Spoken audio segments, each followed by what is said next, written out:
Seattle Seahawks have prevailed against their bitter rivals, the San Francisco 49ers. I'm going to give a lot of credit to the 12th man, their home field advantage there. They really seemed to come through. So loud. I could feel the intensity through the TV here at the Trippycom studios here. So that was a hell of a game. You got to give credit to the Seattle Seahawks. They pulled it off really at the very end as Colin Kaepernick threw a interception that went off of the palms of Richard Sherman, who, geez, man, he looked crazy as hell in that post-game little conference he had there with Erin Andrews. Yeah, I think he's scared of it, that's for sure. Wow, that was creepy. But hey, man, number one guy, he's right. And the Seattle Seahawks are victorious. So, Trippy commentary crew here to talk about the upcoming Super Bowl. We're going to start off by discussing the Seattle Seahawks victory against the San Francisco 49ers. I'm RJ, joined by Kyle. What's going on? And I want to say, first thing, congratulations to Russell Wilson. He really pulled off some plays in this game. San Francisco 49ers look like a hell of a titan here going through the playoffs, but they came up short. Yeah, well, San Francisco came out the game and they established themselves. You know, I said it last week, you know, in the last Seahawks game, was you have to try to quiet that crowd. And the only way you can do that is to come out and establish yourself and start early. Well, Kaepernick did that, and he did that with his legs. He started coming up with big runs. They kind of controlled the beginning of the game. Russell Wilson fumbles the ball, which is a big play. They get it back, but they didn't score. Kicked a field goal. Got a field goal. But then they get the ball again. Kaepernick starts running down the field. He's making some throws, and then they end up getting a touchdown. And all of a sudden, it's like, wow, it's, you know, Seattle, the kind of crowd. Are they going to respond, or are they going to stay quiet? Mm-hmm. And they really bounced back. Yeah, man. Talk about Colin Kaepernick making some throws. He was also making some runs. Oh, that's what I'm saying. He had over 100 yards rushing in the first half. Yep. But Seattle, like you said, was able to bounce back. Marshawn Lynch really came through in this game. He also had over 100 yards rushing. He had that Beastmode run that he's known for, which, of course, that came in the second half there. But early on in the game, man, San Francisco came out with that fumble recovery by Russell Wilson. Came out early, only could get the field goal. Seattle's defense was holding on there and kind of got chippy there throughout the first half. Yeah, and one thing with Kaepernick, I mean, he does, the first half he's playing great. I mean, he's making throws, he's making runs. And my only thing with Kaepernick is that, man, you've got to stop turning the ball over. You've got to come through for your team. And really, he made some throws where it's like, I don't know if, like the one to Cam Chancellor, it's like, I don't even know if he saw him because he threw the ball right to him. Yeah. And you can't do that in the playoffs. Yeah, which, not in the championship game. You know, early on in the game, man, Kaepernick was making some crazy plays, man. As a Seattle fan, I was scared, man. I was calling him Jason Voorhees, Freddy Krueger out there because he was scaring the hell out of me. He was making plays, play after play, running, passing. But second half, he kind of fell off a little bit. He was throwing picks, big fumble that was caused by Cliff Averill there. Michael Bennett got the big play, which set up a. I think Seattle was only able to get the field goal on that turnover there. But nonetheless, it was still a huge turnover by San Francisco. One thing we got to look at in this game was the 49ers were not able to get that elusive crew of baller offensive weapons that they have there going. I mean, their leading receiver was Anquan Boldin, who had 5 receptions for 53 yards and a touchdown. I mean, we kind of had a feeling that Michael Crabtree would be slowed down with Richard Sherman, crazy man on him there. But geez, Vernon Davis, I didn't hear much about him the whole game. Where the hell was he? Nah, that's the funny thing is because we were talking about, when we did the preview for the game, we're saying, hey, Crabtree and Bolden are going to have to come up and make some big plays against the secondary because we know how good the secondary was. Well, they really did, and Bolden had a couple good big plays here and there. Crabtree, in my opinion, pretty much shut down. Richard Sherman showed who the better athlete was. Yep. But the thing we weren't really talking about, we're like, Vernon Davis is going to have to do something this game in order for them to win. Yeah. And we were expecting him to do something. We thought he'd be their leading receiver. Even if it's just 1 or 2 catches. Normally he makes big plays, but man, credit to Seattle's, the Legion of Boom. The Legion of Boom. Their linebacker stepped up big. Wagner had a great game. Got to give credit to their second cornerback Maxwell. He had a big game in this one as well. He did have a big game. He stepped up big. Obviously, Cam Chancellor to me he was in running. He's in running for player of this game because Defensive MVP definitely defensive MVP of this game, at least. All over the field. He was making huge hits. I mean, he was absolutely destroying people. And then comes up with a big time interception. Yeah, of course. Late in this game, our thoughts definitely go out to Navarro Bowman, man, who, horrible. geez, terrible hit that was put on him. His leg definitely twisted in a direction that it was not meant to go.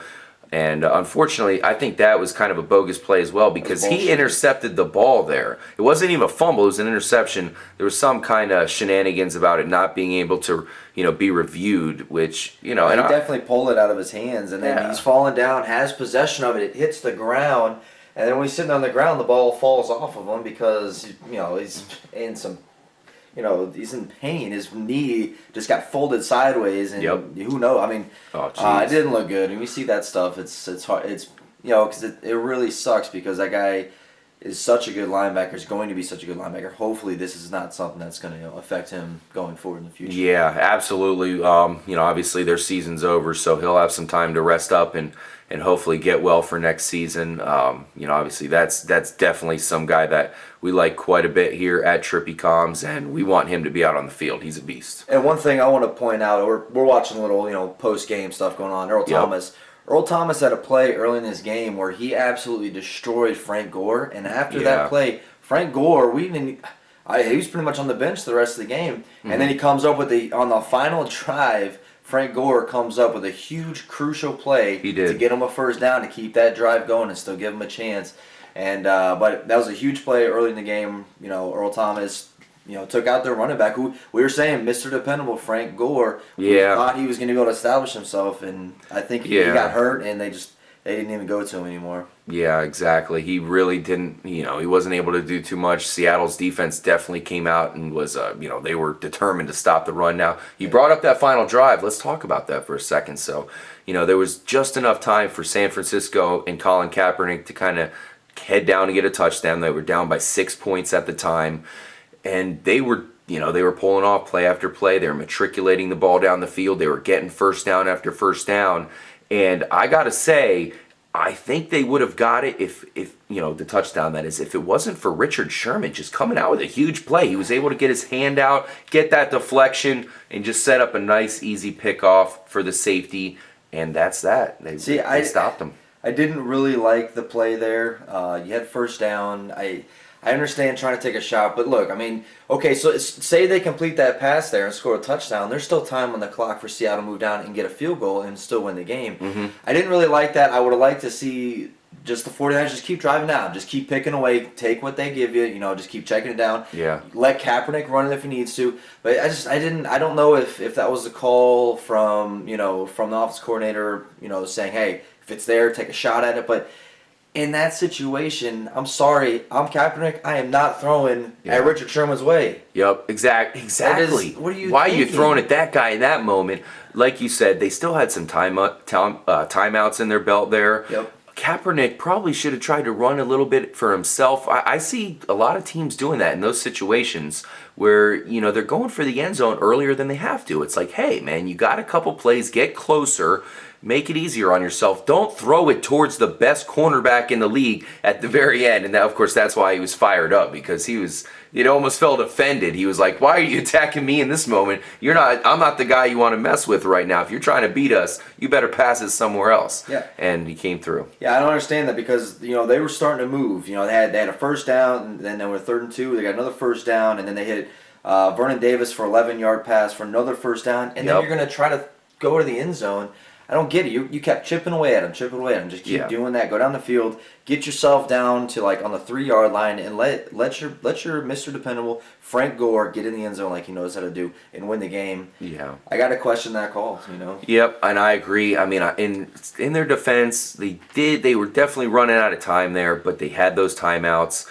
They could have done something else in that. And like you said, they could have thrown at somebody else at least. Yeah. Obviously Seattle Seahawks pulled it off. Their defense got the big play in the end.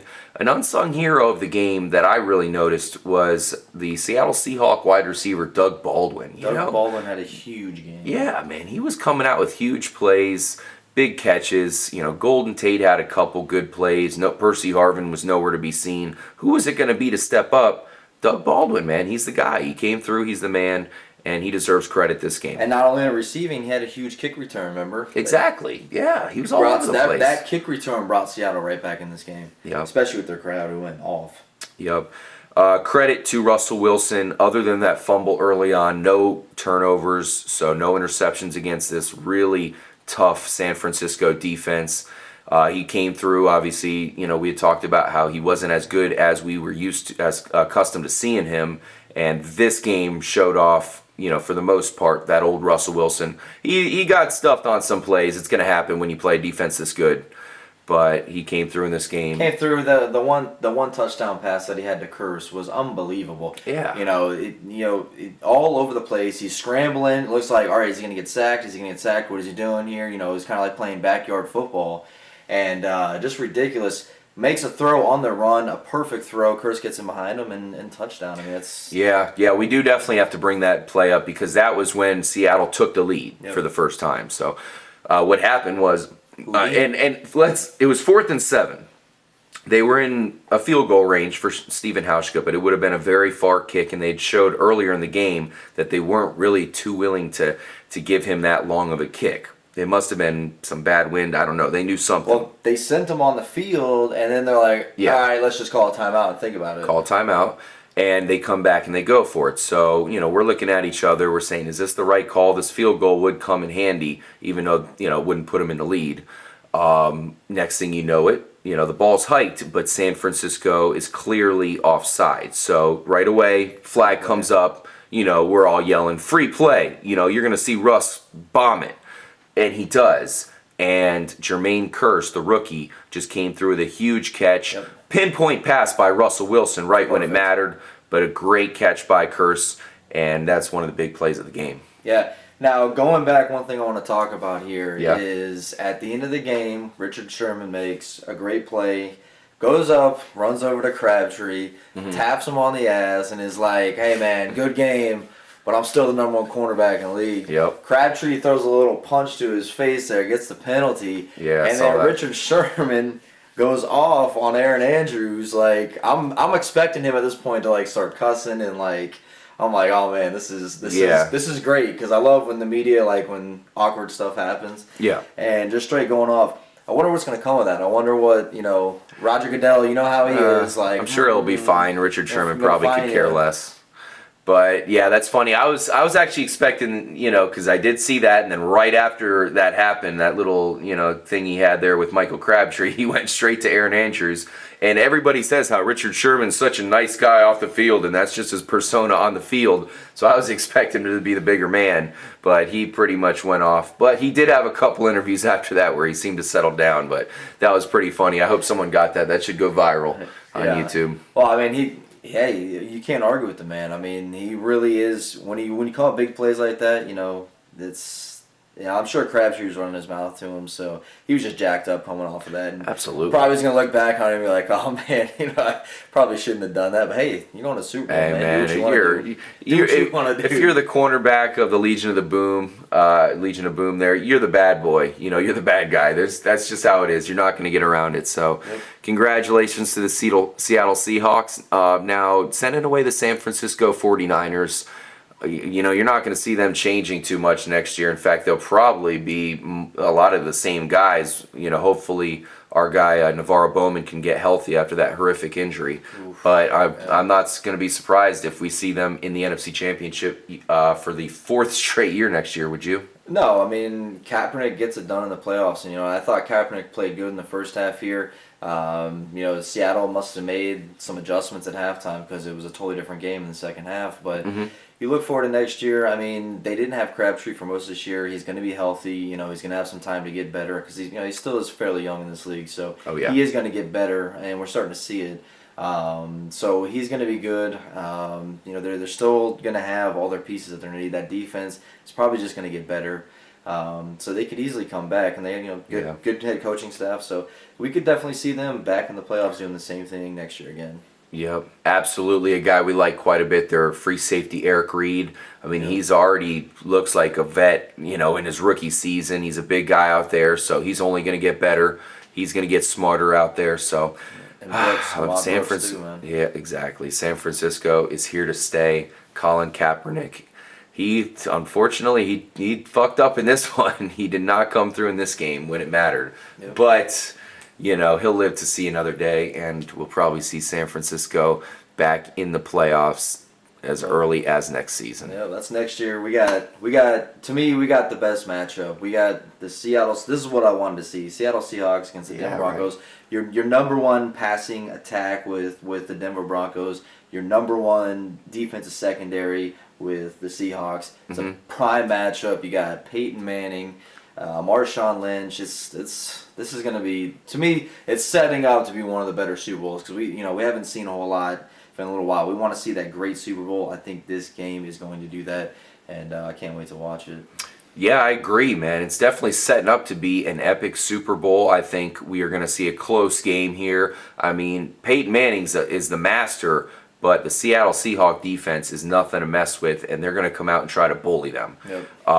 Another thing, we got to mention, it's so rare to see the two number one seeds from each conference actually pull this off. I mean, they were the favorites coming into the playoffs, and they did what they had to do. They won the games they were supposed to, and congratulations to these guys. They pulled it off, man. Yeah, now you got them both. It's like the first time it actually worked out. Like, it worked out. Those were the number two team, the best two teams, and straight up, they went through. They're the best two. Hands down. You can't argue, that they're not. That there's some team that's not in the Super Bowl that's better because exactly. I can't remember ever seeing the two number one seeds actually. Yeah, it wasn't like the Ravens last year where the Ravens hit some crazy pass play, at the end of the game to get in it, where it's like, but last year I thought the Broncos outplayed them the whole game, and they snuck in there. This year, these are the two best teams. They showed it. They proved it. We saw it today, and I can't wait to watch it.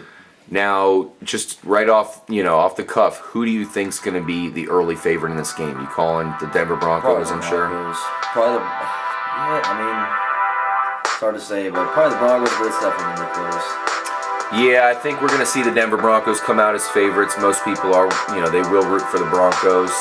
But the Seattle Seahawks have something to say about that, and we'll definitely have a lot to talk about with this upcoming Super Bowl. Once again, the Denver Broncos, led by Peyton Manning, running back Knowshon Moreno and company. Seattle Seahawks, you have Russell Wilson and the Legion of Boom, Richard Sherman, Earl Thomas, and one hell of a defense. So it will be epic. We are 2 weeks away from that here. This is, we're recording this right after the games. And I hope you guys enjoyed the playoffs so far. We got a hell of a Super Bowl. Make sure to stay tuned for some Trippy Comms commentary about the upcoming big game. And, of course, everything else in the world of pop culture, music, sports, video games. Everything you want to see, we'll bring it to you. And thank you guys so much for watching. And please stay tuned. We'll catch y'all next time. Peace out. Take care.